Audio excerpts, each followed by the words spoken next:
வணக்கம்.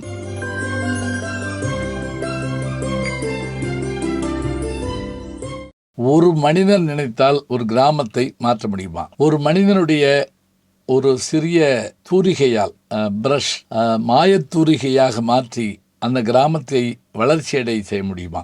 அரசாங்கம் பக்கத்தில் வரல, பெரிய பெரிய கம்பெனிகள் கூட நிற்கல, ஆனால் அந்த கிராமம் மாறியது. இப்படி மாற காரணம் என்ன? இது எங்க நிகழ்ந்தது? இந்தியாவில் தாங்க. இந்தியாவில் ஒடிசாவில் ஒரு சின்ன கிராமத்தில் ஒரு ஓவியர் இருந்தார். இப்போவும் கூட இருக்கிறார். அவர் பேர் என்ன அப்படின்னா மாதவ். அவர் என்ன பண்ணுவார் அப்படின்னா, தன்னுடைய அந்த தூரிகையை வச்சு அந்த கிராமத்தில் இருந்த சுவர்களில் அதை வரைய ஆரம்பித்தார், ஓவியங்களை வரைய ஆரம்பித்தார். அதாவது என்ன அப்படின்னா, அந்த கிராமத்து காட்சிகள், அந்த மக்களின் பண்பாடு, வணங்குகின்ற கடவுளுடைய அந்த முகங்கள் என்று மிக பிரம்மாண்டமாக வரைய ஆரம்பித்தார். ஓவிய விருப்பமுள்ளவர்களுக்கு, ஓவிய கலைஞர்களுக்கு பெரிய இன்ஸ்பிரேஷன் சொல்லக்கூடிய ஒரு ஈடுபாடும் ஈர்ப்பும் கொண்ட ஒரு இடம் எதுன்னு கேட்டிங்கன்னா, வான்கோ என்கின்ற ஒரு ஓவியருடைய அவருடைய ஓவிய காட்சி சாலை தான் சொல்லுவாங்க. நான் ஆம்ஸ்டர்டாம் போயிருந்த போது அங்கே அந்த வான்கோவனுடைய ஓவியத்தை பார்த்தேன். அதாவது மஞ்சள் நிறத்தில் சூரியகாந்தி மலர்களை அவர் வரைஞ்சிருப்பார். அது உலக புகழ்பெற்ற ஓவியம். இப்போ இதே போல் இந்த ஓவியங்களை இவர் வரைகிறார். இப்படி வரைஞ்ச போது அந்த கிராமத்து மக்கள் பயங்கரமாக அவரை கேலி பண்ணுறாங்க. வேஸ்ட் ஆஃப் டைம் அப்படிங்கிறாங்க, எள்ளி நகையாடுறாங்க, சிரிக்கிறாங்க. ஆனால் அவர் சற்றும் தளராமல் என்ன பண்ணுறாரு அப்படின்னா, தன்னுடைய பணியை தொடர்ந்துக்கிட்டே இருக்கார். இப்படி இவர் செய்கிறத பார்க்க பார்க்க பார்க்க என்ன நடக்க போகுதுன்னு யாருக்கும் தெரியல. ஆனால் இந்த ஓவியங்களை இன்றைக்கி இருக்கக்கூடிய சூழலில் படம் எடுத்து போட ஆரம்பிக்கிறாங்க. அவர் செய்யலை, அவர் படம் பத்திரம் வரைகிறார், வண்ணங்களை கொண்டு ஓவியங்களை வரைகிறார், தூரிகையை கொண்டு அவற்றை தீட்டுறார், அவ்வளோதான். இவர் தன்னுடைய முயற்சியால் மட்டுமே செய்கிறார். இந்த படங்கள் உலகளவில் போன உடனே உலகம் என்ன செஞ்சிச்சு, இந்த படங்களை நேரில் பார்க்கறதுக்காக வர தொடங்கிச்சு. உலகத்தினுடைய ஓவிய விருப்பமுள்ளவர்களெல்லாம், இந்த ஓவியத்தின் மீது ஈடுபாடு உள்ளவர்களெல்லாம் உலகத்திலேருந்து எல்லா இடத்துலேருந்து புறப்பட்டு வர ஆரம்பித்தாங்க. ஆச்சரியம், வந்தவங்களுக்கு டீ குடிக்க டீ கடை இல்லை, நாள் பட டீ கடைகள் தோன்றின.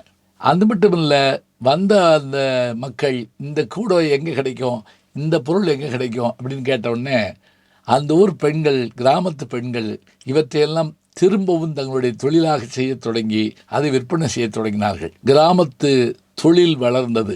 கிராமந்தோறும் வீதிகள் தோறும் உணவகங்களும் தேநீர் விடுதிகளும் தோன்றின. சாலைகள் போடப்பட்டன. மக்கள் செல்ல ஆரம்பித்தார்கள்.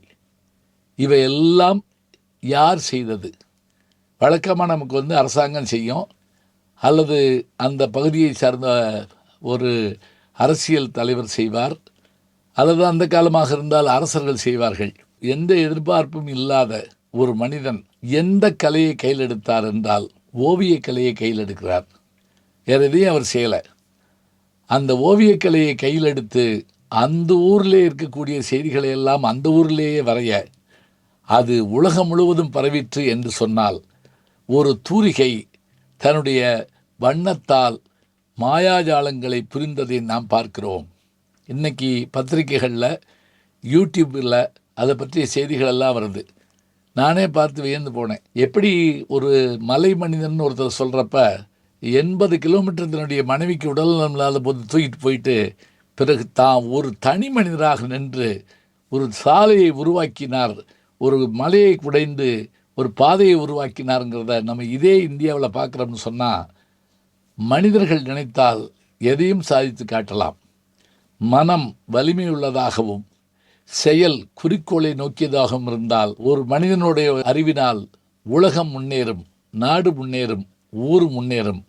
அதற்கு எடுத்துக்காட்டுத்தான் நம்முடைய மாதவ் அவர்களின் மாயத்தூரிகை. நல்ல செய்திகளை நாளும் சிந்திப்போம், நாளை சந்திப்போம். நாளும் நல்ல தமிழ் கேட்க முனைவர் ஞானசம்பந்தம் அவர்களின் கேளுங்கள், கண்டிப்பாக கேளுங்க. நான் கேட்டுட்டு இருக்கேன். நம்முடைய யூடியூப் சேனலை சேர்ந்து Instagram, Facebook, Twitter, blog, WhatsApp channel என்று அத்தனையிலும் நான் முன்தொடர்ந்து செல்கிறேன். நீங்கள் பின்தொடர்ந்து வாருங்கள்.